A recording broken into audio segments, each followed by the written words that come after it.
इगतपुरी त्र्यंबकेश्वर रस्त्याच्या कामात मोठी दुर्घटना, खड्ड्यात दुचाकी पडून तरुणाचा अंत. त्र्यंबकेश्वरमधून एक अत्यंत धक्कादायक आणि संतापजनक बातमी समोर येत आहे.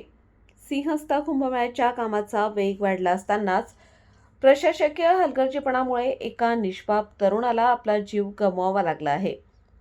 सिंहस्थच्या पार्श्वभूमीवर घोटी ते त्र्यंबकेश्वर रस्त्याचे काम युद्धपातळीवर सुरू आहे. मात्र हे काम आता सर्वसामान्यांच्या जीवावर उठले आहे की काय, असा प्रश्न उपस्थित होत आहे. त्र्यंबकेश्वर देवगाव रस्त्यावर मोऱ्या बांधण्यासाठी मोठे खड्डे खोदण्यात आले आहेत.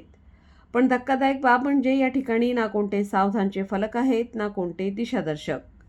काल रात्री 30 वर्षीय तरुण सोनू मेरंदे हा त्र्यंबकेश्वरहून आपल्या गावी, मूळ गावी आव्हाटे तळवाडे येथे जात होता. अस्वली हर्ष घाटामध्ये रस्त्यात खोदलेल्या मोठ्या खड्ड्यांचा अंदाज न आल्याने सोनू आपल्या दुचाकीसह थेट खड्ड्यात कोसळला. हा अपघात इतका भीषण होता की सोनूचा जागीच मृत्यू झाला.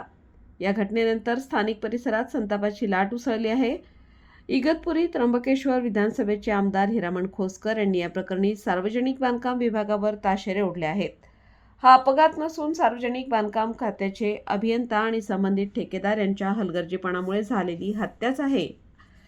सूचना फलक नसल्यामुळे एका तरुणाचा बळी गेला. मी हा विषय विधिमंडळात मांडणार असून दोषी अधिकाऱ्यांच्या निलंबनाची मागणी करणार असल्याचे आमदार हिरामण खोसकर यांनी सांगितले. या प्रकरणी घोटी पोलीस ठाण्यात अपघाताची नोंद करण्यात आली आहे. शवविच्छेदनानंतर मृतदेह नातेवाईकांच्या ताब्यात देण्यात आला असून संपूर्ण परिसरात शोककळा पसरली आहे. आता प्रश्न हा उरतो की या निष्पाप तरुणाच्या मृत्यूला जबाबदार असणाऱ्यांवर कठोर कारवाई होणार आहे का? वृत्तसंकलन जगन घागरे, त्र्यंबकेश्वर.